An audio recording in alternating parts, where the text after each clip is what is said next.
British के एक व्यापारी का होता है हिंदुस्तान में और वो भी दिल्ली में पुनर्जन्म। वो व्यापारी जो पिछले जन्म में था उसका बिल्कुल अपोजिट इस जन्म में होता है। इस कहानी को जानने के लिए आपको मेरे साथ वीडियो में अंत तक बने रहना होगा। नमस्कार, मैं महक चौधरी आज आपके सामने फिर से पुनर्जन्म की एक सच्ची घटना लेकर आई हूँ। आज की घटना शुरू होती है ब्रिटिश से। ब्रिटिश में एक अंग्रेज होता है जो कि एक व्यापारी होता है जो हिंदुस्तान व्यापार के लिए आया जाया करता है। उसका अपना काम होता है जिसमें वो फिश और बहुत सारी ऐसी चीज़ें इंपोर्ट एक्सपोर्ट किया करता था। और जब वो इंडिया में आया करता तो वो मुंबई में रुका करता। मुंबई में काफ़ी समय तक वो रुका करता और यहाँ पर एक महिला से उसे प्यार हो जाता है, जबकि वो पहले से शादीशुदा था और उसकी एक प्यारी सी बेटी और उसका एक प्यारा सा बेटा होता है। जैसे ही उसे मुंबई में एक हिंदुस्तानी महिला से प्यार होता है तो वो उससे इतना प्यार करता है कि वो उससे यहाँ के रीति रिवाज से शादी कर लेता है। शादी के बाद अब उस व्यक्ति को वहाँ का भी देखना और यहाँ का भी देखना उसके लिए बहुत बड़ी बड़ी मुश्किलें आ जाती हैं। लेकिन उस समय पर फ़ोन कॉल्स नहीं हुआ करते थे। ये 1820 की बात है। तो उस समय पर अगर पति घर से व्यापार करने के लिए गया है तो पत्नियां इंतजार करा करती थी, चाहे वो अंग्रेज हो चाहे वो हिंदुस्तानी हो। और वैसे ही इस व्यक्ति की जिंदगी बड़े ही मजे में बीतती है। ना ही तो ब्रिटिश वाली पत्नी को पता चल पाता है और ना ही हिंदुस्तान वाली पत्नी को पता चल पाता है कि ये शादीशुदा है। और जिंदगी बहुत आराम से कट रही थी। लेकिन एक दिन कुछ ऐसा होता है कि इसको ब्रिटिश छोड़कर इंडिया में आना पड़ता है। ये वहां पर व्यापार करता है और व्यापार में बहुत बड़ा घाटा आ जाता है। घाटे के दौरान ये इंडिया में होता है और इंडिया में ही फिर यहीं पर रह जाता है, क्योंकि जो इसके पिता थे वो बहुत ही एक जैसे रूल्स पे चलने वाले व्यक्ति होते हैं, ऐसा व्यक्ति होता है। और जब बेटा बिजनेस में लॉस खा जाता है तो उसे वो डर जाता है जो उसका बेटा होता है, क्या पता नहीं पिताजी क्या कहेंगे, मैंने इतना बड़ा नुकसान जो कर दिया। लेकिन यहाँ की जो पत्नी थी, इंडिया की जो पत्नी थी, उसे इससे कुछ नहीं चाहिए था। वो बहुत सीधे मन से और बहुत ही साधारण तरीके से इसके साथ रहती थी। लेकिन वहीं जो ब्रिटिश वाली पत्नी थी वो बहुत ज़्यादा उसके खर्चे थे। उसका रहने का तरीका एक महारानी की तरह था, जिन खर्चों को अब ये अफोर्ड नहीं कर सकता था। और ये वहीं पर अपनी पत्नी अपने बच्चों को छोड़कर इंडिया में ही रहने लगता है। काफ़ी समय निकलता है, यहाँ धीरे धीरे वो अपनी ज़िंदगी को ट्रैक पर लाता है। लेकिन एक दिन दुर्घटना में इसका देहांत हो जाता है। और देहांत के बाद अब ये जब इसे होश आता है तो ये अपने आप को इंडिया में ही पाता है, लेकिन बहुत ही छोटा बच्चा होता है। अब ये अपने दूसरे जन्म में आ चुका है। अब की बार ये एक किसान परिवार के घर में जन्म लेता है। किसान के घर में जन्म होता है तो पूरे रीति रिवाज से इसका नामकरण किया जाता है और बहुत अच्छे से इसको रखा जाता है। अब की बार इसका नाम रामू रखा जाता है, जबकि पहले इसका नाम डैन था और अब की बार इसका नाम रामू रखा जाता है। तो ये अपने नाम के साथ खुश नहीं रहता है। बचपन से ही जब भी कोई इससे रामू कहकर बुलाया करता तो इसे बहुत बुरा लगा करता था। दरअसल जो डैम था उसके एक नौकर का नाम रामू था, जो मुंबई में इसका जिस क्लब में ये जाया करता था वहीं से इसने उसे नौकरी पर रखा था जब ये अपनी दूसरी पत्नी के साथ रहता था। अब ये इसे बार बार ऐसा लगता था कि कहीं ऐसा ना हो ये लोग मुझे नौकर समझते हैं, क्योंकि वो अभी ये चीज़ नहीं समझा था कि ये मेरा दूसरा जन्म है। वो अपनी वही ज़िंदगी जी रहा था। बार बार चारों तरफ इतना छोटा बच्चा अपनी पत्नी को ढूंढता है, लेकिन इसकी पत्नी इसे कहीं भी नहीं दिखाई देती है। धीरे धीरे माता पिता जब इसे बेटा कहकर पुकारते हैं तो वो उनसे कहता है कि मैं तुम्हारा बेटा कैसे हुआ, मैं तो ब्रिटिश से हूँ और तुम लोग मुझे बेटा बेटा क्यों कह रहे हो। ये अपने आप को ये भी नहीं समझता है कि मैं एक छोटा बच्चा हूँ। जब धीरे धीरे वक्त चलता है, बाहर के लोग इससे बेटा कहते हैं, सभी कहते हैं कि अपने आप को आईने में देखता है और ये समझ जाता है कि मैं तो एक छोटा बच्चा बन चुका हूँ। क्योंकि जब से इसने बोलना शुरू किया था उस समय की बात है जिस समय पर बच्चों को आईना नहीं दिखाया करते थे। माँ कहती थी कि बच्चा डर जाएगा, बच्चा बीमार हो जाएगा, इसीलिए उन्हें आईना नहीं दिखाया जाता था। अब ये चलने फिरने लगता है तो चलने फिरने के बाद तो आईना अपने आप ही देख सकता है और जैसे ही आईना देखता है तब इसे सारी बात समझ में आ जाती है और ये बहुत जोर जोर से रोने लगता है। इसकी माँ कहती है कि बेटा क्या हुआ, तुम रो क्यों रही हो। तभी वो कहता है कि ठीक है माँ, अब नहीं रोऊंगा, मुझे सारा खेल समझ में आ गया है। वो माँ पूछती भी है कि बेटा तुम्हें क्या खेल समझ में आया, मुझे तो बताओ, लेकिन ये नहीं बताता है और अपनी जिंदगी जीने लगता है। लेकिन अब ये करीबन 8 से 10 साल का हो जाता है। बहुत अच्छा था, बहुत तेज था पढ़ने लिखने में, बहुत ही होशियार था। तो अब ये पढ़ने लिखने के लिए इसका एडमिशन करा दिया जाता है। उस समय बहुत बहुत कम स्कूल होते थे, गुरुकुल हुआ करते थे, अब उनमें पढ़ने जाने लगता है। पढ़ाई में इतना तेज था कि बहुत जल्दी संस्कृत के श्लोकों को भी ये याद कर लिया करता था। टीचर्स जो हैं वो कहते थे कि ये बच्चा तो बहुत ही तेज है, जीवन में कुछ ना कुछ बड़ा करेगा। और अब ये यही बात अपने माता पिता से छुपा कर रखता है और अब ये बड़ा हो जाता है, पढ़ लिख कर बहुत होशियार हो जाता है और एक छोटे से गांव, अब ये दिल्ली में सेटल हो जाता है। दिल्ली में वहां भी अपनी पत्नी को ढूंढने की कोशिश करता है, लेकिन इसे कहीं भी इसकी पत्नी नहीं मिलती है। आज भी उसकी नजरें उसे ढूंढ रही थी, लेकिन वो कहीं भी नहीं मिलती है। धीरे धीरे जिंदगी में आगे बढ़ता है और फिर इसकी माँ इसकी शादी कराना चाहती है। तभी रामू कहता है कि माँ मुझे शादी नहीं करनी, अभी तक मेरी पसंद की लड़की नहीं मिली है, जब मिल जाएगी तो मैं शादी खुद ब खुद कर लूंगा, आपको चिंता करने की जरूरत नहीं है। वो माँ मुंह पर हाथ रखती है और कहती है, हाय राम, तुम कैसे लड़के हो जो अपने माता पिता से अलग होकर शादी करोगे, ये कौन सा समय है। तो वो कहता है, ये कौन सा समय है, अब तो क्या, अब से बहुत समय पहले भी मैंने खुद से शादी की थी। जैसे ही उसके मुंह से ये लफ्ज सुनती है तो अम्मा हैरान हो जाती है और कहने लगती है कि मुझे सब सच सच बताओ, बचपन से ही तुम्हारी आदतें देखती आ रही हूँ, मुझे कभी कभी तो शक हुआ करता था, लेकिन मैं ये सोच लेती थी कि तुम बच्चे हो। लेकिन अब तुम बच्चे नहीं रहे, अब मुझे डर सताता है कि कहीं ऐसा ना हो तुम कुछ ऐसा गलत कर दो जिससे खानदान की जो इज्जत है उस पर कोई दाग आए। तभी अपनी माँ को बिठाता है और रो रो कर अपनी सारी कहानी बताता है। वो बताता है कि माँ, ये मेरा दूसरा जन्म है, मैं पिछले जन्म में ब्रिटिश जो देश है उसमें रहा करता था और वहां से मैं व्यापार मुंबई किया करता था और मेरा महीने 2 महीने 4 महीने 6 महीने में आना जाना मुंबई से हुआ करता था। मैं जब ब्रिटिश में रहता था तो वहां पर मेरी एक बेटा था, मेरी बहुत सुंदर पत्नी थी और यहाँ पर मैंने खुद से पसंद कर एक महिला से शादी की थी। उसके साथ भी मैं बहुत खुश रहता था।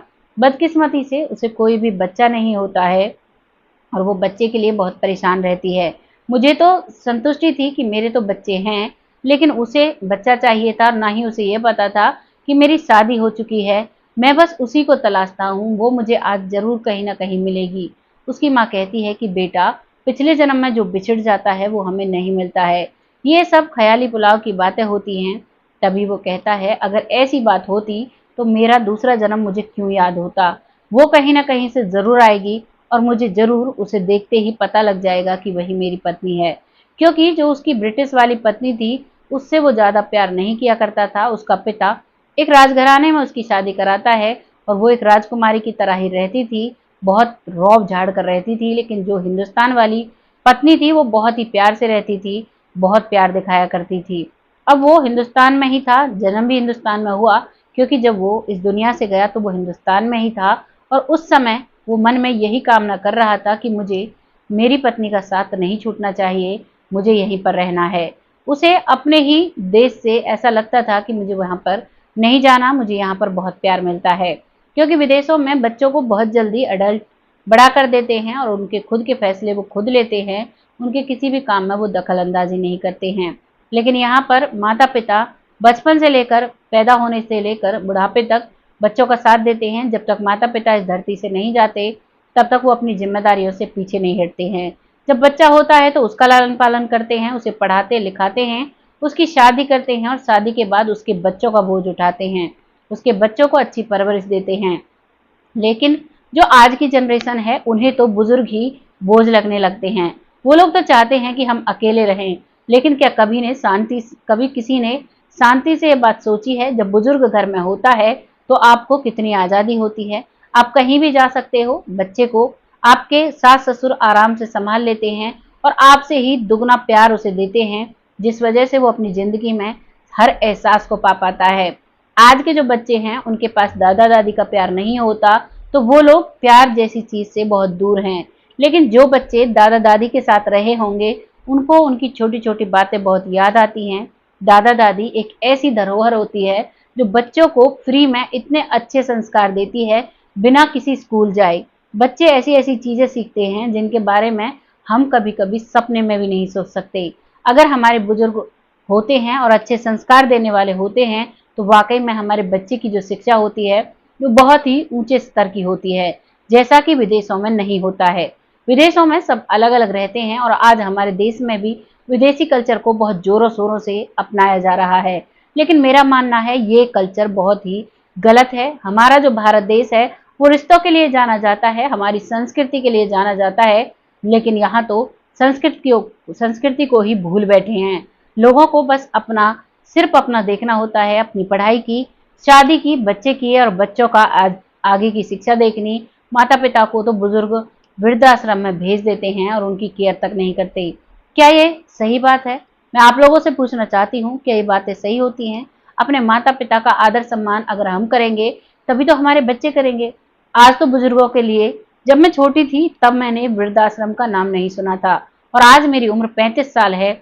आज मैंने हर जगह वृद्धाश्रम देखा है और तो और अपने शहर में भी मैंने वृद्धाश्रम को देखा। जब मैंने पहली बार वृद्धाश्रम को देखा तो मेरे रोंगटे खड़े हो गए थे, क्योंकि वहां पर बहुत सारे बुजुर्ग थे। उन्हें देखकर ऐसा लगता था ऐसे कैसे बच्चे होंगे जो इन्हें छोड़ गए, जिन्होंने अपने माता पिता के बारे में एक बार भी नहीं सोचा। जिन बुजुर्गों ने हमें पैदा किया, जिन बुजुर्गों ने हमारी हर इच्छा को पूरा किया, आज उन्हीं को छोड़कर हम अपने जीवन में आगे बढ़ रहे हैं और उसी को हम तरक्की कहते हैं। क्या यह तरक्की है? भगवान ने माता पिता को अपनी जगह पर धरती पर भेजा है। अगर हम अपने माता पिता की सेवा नहीं कर सकते तो उस व्यक्ति को मंदिर जाने का कोई अधिकार नहीं होता।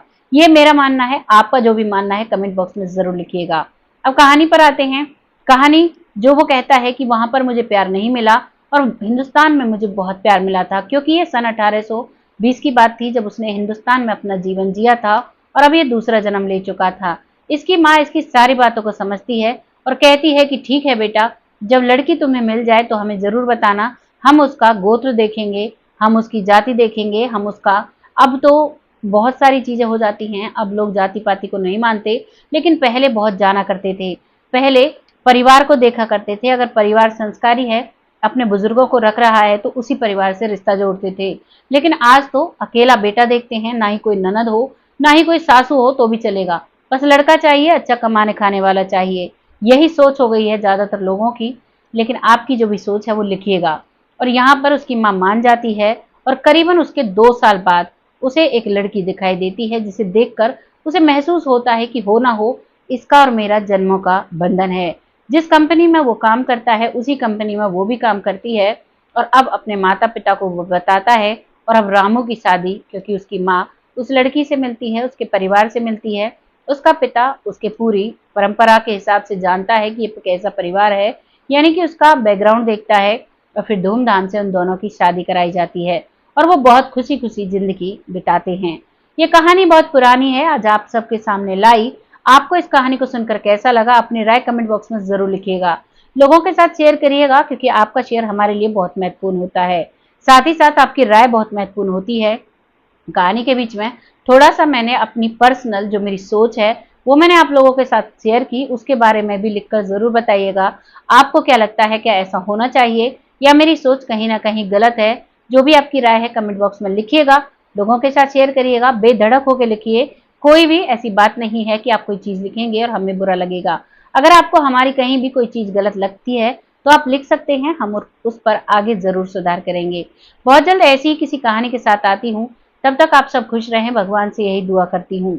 अब वक्त आता है उन लोगों का जो लोग हमें दिल से सपोर्ट करते हैं, बहुत अच्छे से बहुत प्यारे प्यारे कमेंट लिखते हैं, जिनमें सबसे पहला नाम आता है मंजू चौधरी जी, जो बहुत अच्छा कमेंट करती हैं। आपका तहे दिल से शुक्रिया अदा करते हैं। ऐसे ही अपना प्यार और आशीर्वाद हमारे साथ बनाए रखें। अगला नाम आता है जमुना जी, जो बहुत अच्छे से कमेंट करती हैं, बहुत प्यारे कमेंट होते हैं। आपका तहे दिल से शुक्रिया अदा करते हैं। ऐसे ही अपना प्यार और कमेंट हमारे साथ करते रहें, सपोर्ट बनाए रखें। अगला नाम आता है भूप सिंह जी, जो बहुत अच्छा कमेंट करते हैं, बहुत ही मोटिवेशनल कमेंट होते हैं। ऐसे ही अपना सपोर्ट हमारे साथ बनाए रखें, जिससे कि हम आगे बढ़ते रहें। अगला नाम आता है राव मोहम्मद यासीन, जो कि पाकिस्तान लाहौर से हैं, बहुत अच्छे से कमेंट करते हैं। आपका तहे दिल से शुक्रिया अदा करते हैं। ऐसे ही अपना कमेंट हमारे साथ बनाए रखें। अगला नाम आता है लखविंदर सिंह, जो कि पंजाब से हैं, बहुत अच्छे कमेंट करते हैं। आपका तहे दिल से शुक्रिया अदा करते हैं। ऐसे ही अपना सपोर्ट हमारे साथ बनाए रखें। अगला नाम आता है पिंकी भोई जी, जो बहुत प्यारे कमेंट करती हैं, आपका तहे दिल से शुक्रिया अदा करते हैं। ऐसे ही अपना सपोर्ट हमारे साथ बनाए रखें। अगला नाम आता है साक्षी जी, जिनके बहुत मोटिवेशनल कमेंट होते हैं, रेगुलर व्यूअर हैं, आपका तहे दिल से धन्यवाद करते हैं। ऐसे ही अपना सपोर्ट हमारे साथ बनाए रखें, लगातार हमारे साथ बने रहें, बहुत अच्छा लगता है। अगला नाम आता है अनिल साकिया जी, जो कि फरीदाबाद से हैं, बहुत प्यारे कमेंट किए हैं, आपका तहे दिल से शुक्रिया अदा करते हैं। ऐसे ही अपना सपोर्ट हमारे साथ बनाए रखें। अगला नाम आता है मनोज आचार, जो कि बहुत पुराने व्यूअर हैं, बहुत पहले से हमारा चैनल देखते हैं, आपका तहे दिल से शुक्रिया अदा करते हैं। ऐसे ही अपना सपोर्ट हमारे साथ बनाए रखें। आज की कहानी यहीं पर समाप्त होती है। जो नाम रह गए हैं उनको अगली वीडियो में जरूर ले लिया जाएगा। और अगला नाम एक और रह गया है, जो हमारे अंकल जी हैं, विपिन कुशवाहा जी, अब रामायण कुशवाहा के नाम से इनकी आईडी है। आपका तहे दिल से शुक्रिया अदा करते हैं। ऐसे ही अपना सपोर्ट हमारे साथ बनाए रखें और अपना आशीर्वाद हमेशा हमारे सर पर रखें, जिससे कि हम अच्छे से चलते रहें, हमें कोई भी परेशानी नहीं आएगी, क्योंकि बुजुर्गों का आशीर्वाद जब हमारे सर पर होता है तो वाकई में हमारी जिंदगी बहुत अच्छे से बीतती है। अब आज का प्रोग्राम यहीं पर समाप्त होता है। अगला वीडियो बहुत जल्द लेकर आती हूँ। बचे हुए लोगों के सभी के नाम ले लिए जाएंगे। तब तक आप सब खुश रहें, स्वस्थ रहें, अपने जीवन में मस्त रहें। तब तक के लिए जय हिंद, जय भारत।